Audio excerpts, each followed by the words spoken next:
Dans ce document, on peut constater que certaines lignes possèdent des décalages dans leur alignement. On peut le voir ici, décalage ici et décalage ici. Pour confirmer ce décalage, on peut afficher les règles, placer des repères pour contrôler. C'est ce qu'on va faire ici. Donc j'ai affiché les règles. Je tape W pour passer au mode normal. Et si je glisse un repère, vous allez voir qu'il y a un décalage entre cette colonne et cette colonne. Et de même, ici, un décalage entre la troisième colonne et la deuxième colonne. Donc on va régler ce décalage en utilisant la grille. InDesign propose deux grilles, une grille de document et une grille par bloc.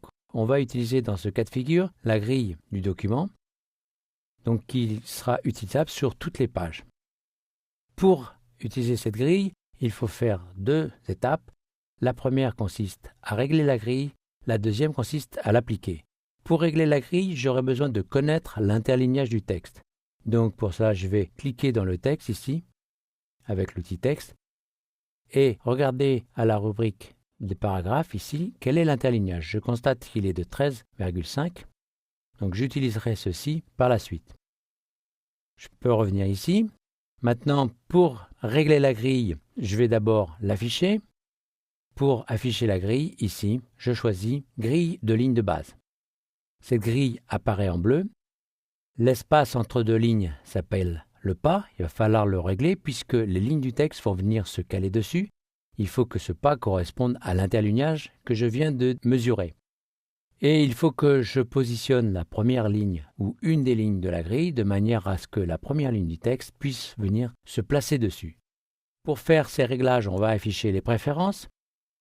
Les préférences dans InDesign se règlent par le menu InDesign sur Macintosh et par le menu Édition. Et je vais aller directement à la rubrique Grille. Quand j'ai cette fenêtre qui apparaît, je vais faire un premier réglage. Il n'y a pas d'aperçu, donc je vais me contenter de faire un réglage. Et quand je validerai, je verrai si mon réglage est correct. Et sinon, je retournerai dans cette fenêtre pour modifier le réglage. Donc ici, je dois régler la valeur de début. Cette valeur de début peut être définie par rapport à la marge, donc qui est ici, ou par rapport au haut de la page. Je vais mettre une valeur nulle, par exemple. On modifiera par la suite s'il le faut. Attention, si sur une page il y avait du texte qui était démarré plus haut, il faudrait mettre une autre valeur et régler par rapport au haut de la page. Je vais ici mettre comme valeur 13,5 puisque c'est ce que j'ai détecté dans le panneau contrôle tout à l'heure.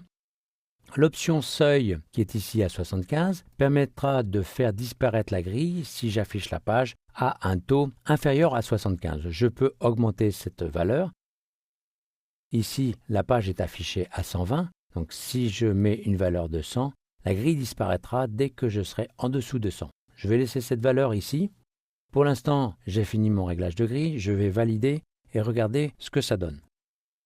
Voilà, vous voyez le réglage. Donc ici, cette ligne-là viendra se caler. Je peux éventuellement remonter un petit peu cette ligne de grille pour éviter qu'il y ait un trop fort décalage par rapport au haut des blocs.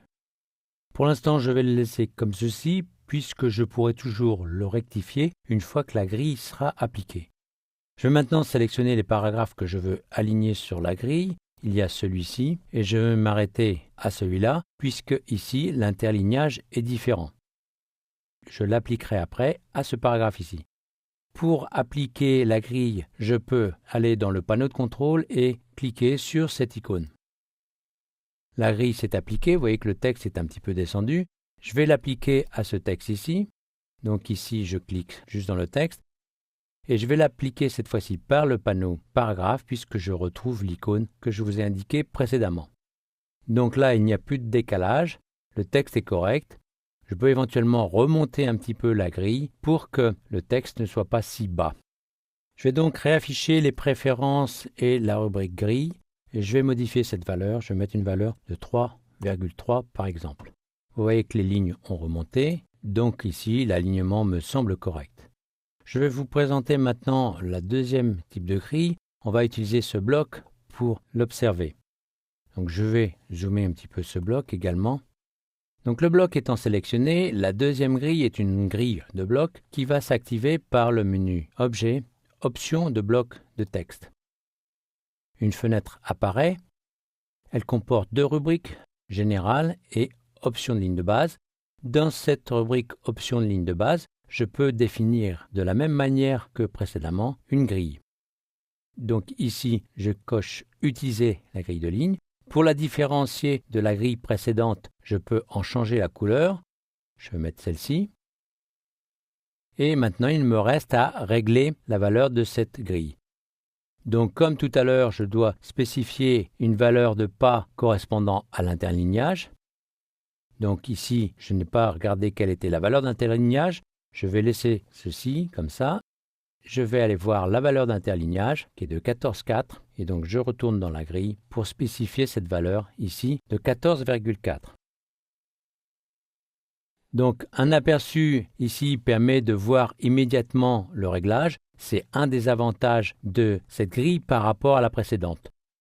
On peut d'ailleurs très bien utiliser cette grille pour pré-régler la grille de ligne de base du document. Maintenant, je peux définir la position du texte. Là, le texte ne bouge pas puisque je ne lui ai pas encore appliqué la grille. Vous constatez donc que cette grille comporte les mêmes réglages que la précédente. Ici, je ne vais pas l'appliquer puisque le texte n'est que sur une colonne. Donc, il n'est pas nécessaire de l'aligner avec d'autres éléments. Donc, je vais sortir de cette fenêtre par Annuler. Nous avons vu ici comment aligner des lignes de texte grâce aux grilles que propose InDesign.